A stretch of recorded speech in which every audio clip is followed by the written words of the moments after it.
Sehat terus semuanya. Kalau pengen cerita kejadian nyata waktu kemarin di Tanah Suci yang mudah-mudahan kita bisa ambil pelajaran ya. Kita dapat dari guru kami, beliau bercerita tentang kisah nyata. Ada orang Mesir. Orang Mesir ini mimpi didatengin orang, terus dia diminta untuk ajak tetangganya umroh.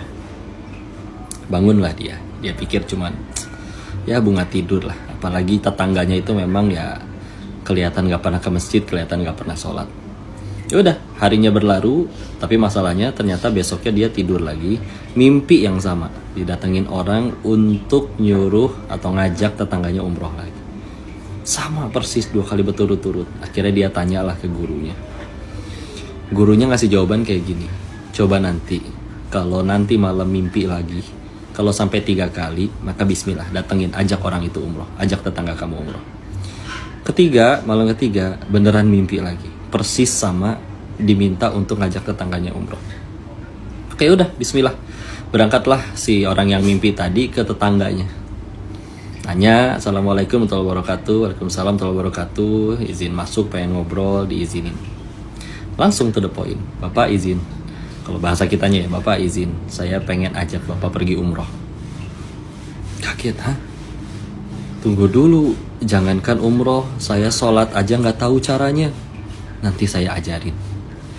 Saya bahkan wudhu juga nggak tahu caranya. Iya, nanti saya yang ajarin. Dan izin tolong untuk ikut karena saya sudah memutuskan. Saya yang berangkat ikut nemenin sendiri. Saya bimbing langsung dan juga saya yang biayain semuanya. Tinggal iya ikut berangkat. Maka Masya Allah, akhirnya apa yang terjadi? Ya memang orangnya semenjak hari itu juga memang prepare jadinya. Jadi mulai belajar sholat, belajar wudhu, dan tibalah hari H. Akhirnya berangkatlah umroh tetangganya itu, Masya Allah. Terus akhirnya begitu nyampe, Allah sentuh hatinya ya. Dan akhirnya dia gak mau ke hotel, pengen langsung mulai untuk ibadah ke Masjidil Haram.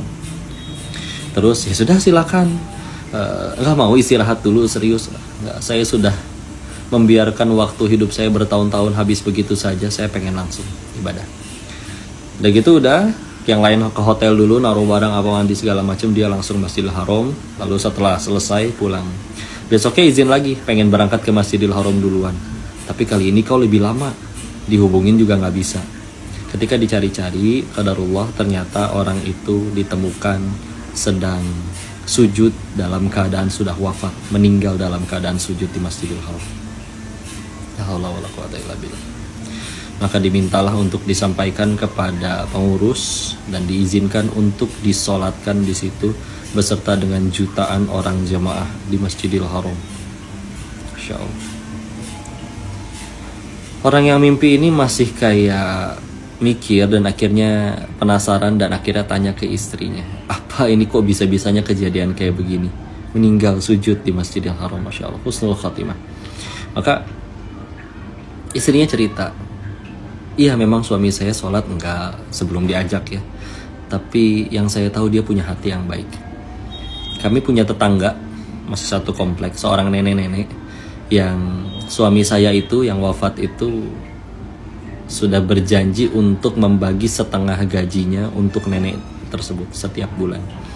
Dan yang selalu didoakan oleh nenek tersebut setiap kali diberikan uang oleh suaminya cuman satu, nggak pernah ada doa yang lain, cuman satu.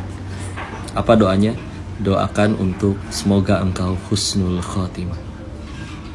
Insyaallah, la haula wala quwata illa billah. Apa ibrohnya, Masya Allah? 1, kita nggak pernah tahu jalan hidup seseorang. 2, sama sekali jangan remehin kebaikan kita yang manapun.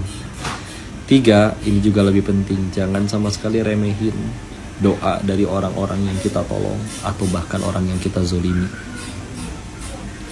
Dan demi Allah, kita tahu ya hadis tentang doa untuk minta husnul khatimah itu, kalau kita minta doa husnul khatimah, ya Allah wafatkan hamba dalam keadaan husnul khatimah, di riwayat hadisnya disebutkan bahwa setan akan berkata, ini manusia cerdas, pintar ini. Karena kalau sudah husnul khatimah ya sudah tuh, bismillah, surga sudah di tangan insya Allah.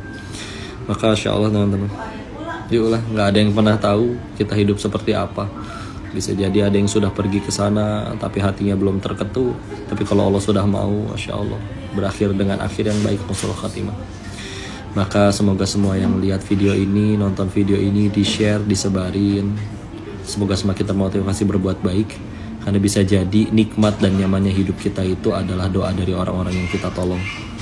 Dan yang paling penting semoga Allah wafatkan kita dalam keadaan husnul khatimah. Mudah-mudahan kisah ini bermanfaat. Barakallahu fikum. Silakan di-share jika dirasa bermanfaat. Mohon doakan dan nasihati kokoh ya. Assalamualaikum warahmatullahi wabarakatuh. Barakallahu fikum.